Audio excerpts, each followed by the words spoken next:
Hello friends, कैसे हैं आप सब लोग। आई होप कि सब बढ़िया होंगे। तो स्वागत है आज के इस मोस्ट इम्पोर्टेंट क्लास पे, जो कि है भारतीय संविधान भाग 18 से जुड़े महत्वपूर्ण 15 क्वेश्चंस में। तो चलिए बिना देरी करते हुए क्वेश्चन की ओर बढ़ते हैं और देखते हैं आज के लिए हमारे लिए मोस्ट इम्पोर्टेंट क्वेश्चन क्या क्या है। तो हम भाग 18 के बारे में हम थोड़ी जानकारी देख लेते हैं। राज्य और केंद्र के बीच न्यायपालिका संबंधी विशेष प्रावधान आज हम भाग 18 में देखने वाले हैं। ठीक है, इसके पॉइंट्स देख लेते हैं कुछ। भाग 18 में राज्य के उच्च न्यायालय और केंद्र शासित प्रदेशों के लिए विशेष प्रावधान बताए गए। ठीक है, यहाँ न्यायपालिका के संचालन, न्यायाधीशों की नियुक्ति और संघीय संतुलन सुनिश्चित करता है। ठीक है, भाग का उद्देश्य राज्यों के नगरपालिका को स्वतंत्र एवं निष्पक्ष रूप से सुचारू बनाए रखना है। ठीक है, जो कि मोस्ट इंपोर्टेंट है। क्वेश्चन नंबर 1 देखते हैं। उच्च न्यायालयों का प्रावधान संविधान किस अनुच्छेद में है? तो अनुच्छेद नंबर 240। ठीक है, 214। यह अनुच्छेद प्रत्येक राज्य या समूहित राज्यों में उच्च न्यायालयों की स्थापना को निर्धारित करता है। ठीक है, राज्य न्यायपालिका और कानून की व्याख्या सुनिश्चित होती है। संघीय संतुलन और न्यायपालिका की स्वतंत्र बनी रहती है। ठीक है, क्वेश्चन नंबर सेकंड देखते हैं। क्वेश्चन नंबर सेकंड, अनुच्छेद 217 का क्या महत्व है? तो इसका आंसर हो जाएगा उच्च न्यायालयों के न्यायाधीशों की नियुक्ति। ठीक है, राष्ट्रपति राज्य सरकार और सुप्रीम कोर्ट की सलाह से न्यायाधीश नियुक्त करता है। न्यायपालिका की स्वतंत्रता और संघीय संतुलन सुनिश्चित करता है। अनुभवी और योग्य न्यायाधीशों को ही शामिल किया जाता है। क्वेश्चन नंबर थर्ड, अनुच्छेद 218 किससे संबंधित है? तो इसका आंसर हो जाएगा उच्च न्यायालयों के न्यायाधीशों का कार्यकाल से। ठीक है, उच्च न्यायालय के न्यायाधीश 62 वर्ष की आयु तक कार्यरत होते रहते हैं। न्यायपालिका में स्थायित्व और अनुभव सुनिश्चित होता है।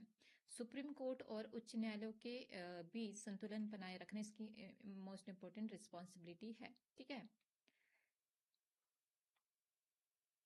अगला क्वेश्चन देखते हैं। क्वेश्चन नंबर 4, अनुच्छेद 222 का महत्व क्या है? अन्य राज्य एवं न्यायाधीशों का स्थानांतरण। ठीक है, न्यायाधीश को किसी अन्य राज्य के उच्च न्यायालय में स्थानांतरित किया जा सकता है। राज्य और केंद्र के बीच न्यायिक संतुलन सुनिश्चित होती है। सर्वोच्च न्यायपालिका की कार्यप्रणाली सुचारू रहती है। ठीक है, मोस्ट इंपोर्टेंट है। क्वेश्चन नंबर 5, अनुच्छेद 244 ए किससे संबंधित है? तो इसका आंसर हो जाएगा अतिरिक्त न्यायाधीश की नियुक्ति से। ठीक है, विशेष परिस्थितियों में अतिरिक्त न्यायाधीश नियुक्त किए जा सकते हैं। न्यायपालिका की कार्य क्षमता और समय पर निपटारा सुनिश्चित किया जाता है। न्यायपालिका की सुचारू कार्यप्रणाली बनाए रखना इसकी रिस्पॉन्सिबिलिटी है। ठीक है, क्वेश्चन नंबर 6, अनुच्छेद 229 का क्या महत्व है? तो इसका महत्व है जिला न्यायालयों में न्यायाधीश। ठीक है, राज्य सरकार जिला न्यायालय में न्यायाधीश नियुक्त करती है। ठीक है, सेकंड पॉइंट, स्थानीय न्याय व्यवस्था और प्रशासन में संतुलन बनाए रखना है। और संविधान और कानून के अनुसार न्याय सुनिश्चित किया जाता है। ठीक है, क्वेश्चन नंबर 7, अनुच्छेद 231 किससे संबंधित है? तो इसका आंसर हो जाएगा विशेष न्यायालयों की स्थापना से। ठीक है, केंद्र सरकार विशेष न्यायालयों की स्थापना कर सकती है। विशेष मामलों की सुनवाई और निष्पक्ष निर्णय सुनिश्चित कर सकती है। संघीय संतुलन और न्यायपालिका की स्वतंत्रता बनाए रखने इसकी रिस्पॉन्सिबिलिटी है। ठीक है, अगला देखते हैं। क्वेश्चन नंबर 8, अनुच्छेद 232 का क्या महत्व है? सेवा निगम और न्यायाधीशों का अनुशासन। ठीक है, न्यायाधीशों के सेवा नियम वेतन और भत्ते से निर्धारित किए जाते हैं। न्यायपालिका की निष्पक्षता और स्थिरता बनाए रखने इसकी रिस्पॉन्सिबिलिटी है। संविधान के अनुसार यह न्याय सुनिश्चित किया जाता है। क्वेश्चन नंबर 9, अनुच्छेद 235 किससे संबंधित है? इसका आंसर हो जाएगा उच्च न्यायालयों के अधीन जिला न्यायालय से। ठीक है, जिला न्यायालय उच्च न्यायालय के अधीन कार्य करते हैं। राज्यों में न्यायिक नियंत्रण का संतुलन बनाए रखना इसकी रिस्पॉन्सिबिलिटी है। संविधान और कानून के अनुसार न्याय प्रदान किया जाता है। क्वेश्चन नंबर 10, न्यायपालिका में संघीय संतुलन बनाए रखने का क्या महत्व है? तो राज्य और केंद्र के बीच न्यायिक संतुलन। ठीक है, राज्य और केंद्र के बीच नगरपालिका की स्वतंत्रता सुनिश्चित होती है। ठीक है, सुप्रीम कोर्ट और उच्च न्यायालयों के बीच संतुलन बनाए रखना रखा जाता है। मौलिक अधिकार और संविधान की रक्षा सुनिश्चित होती है। क्वेश्चन नंबर 11, अनुच्छेद 233 का क्या महत्व है?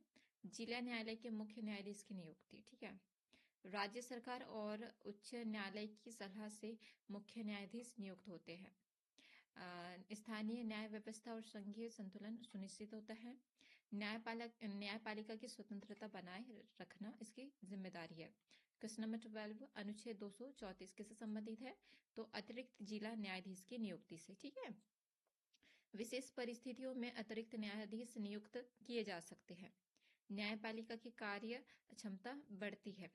सभी मामलों का समय पर निपटारा सुनिश्चित होता है। क्वेश्चन नंबर 13, अनुच्छेद 236 का क्या महत्व है?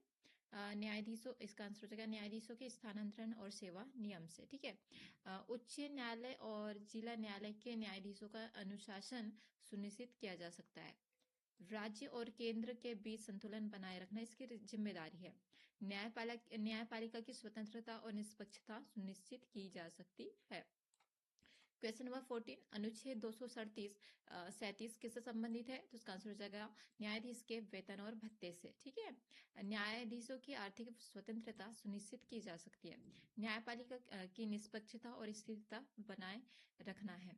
ठीक है, संविधान के अनुसार न्यायपालिका का कार्य स्वतंत्र है। क्वेश्चन नंबर 15, अनुच्छेद 238 का क्या महत्व है? तो इसका आंसर हो जाएगा केंद्र शासित प्रदेशों के न्यायालय। ठीक है, केंद्र शासित प्रदेशों में न्यायपालिका का नियंत्रण होता है। स्थानीय और संघीय न्यायिक संतुलन बनाए रखने इसकी जिम्मेदारी है। सभी नागरिकों के लिए न्याय सुनिश्चित की जा सकती है। तो ये हो गया हमारे भाग 18 से रिलेटेड 15 क्वेश्चंस। तो चलिए आज की वीडियो में यही समाप्त करते, मिलते हैं नेक्स्ट वीडियो में। तब तक के लिए थैंक यू सो मच। जय हिंद, जय भारत।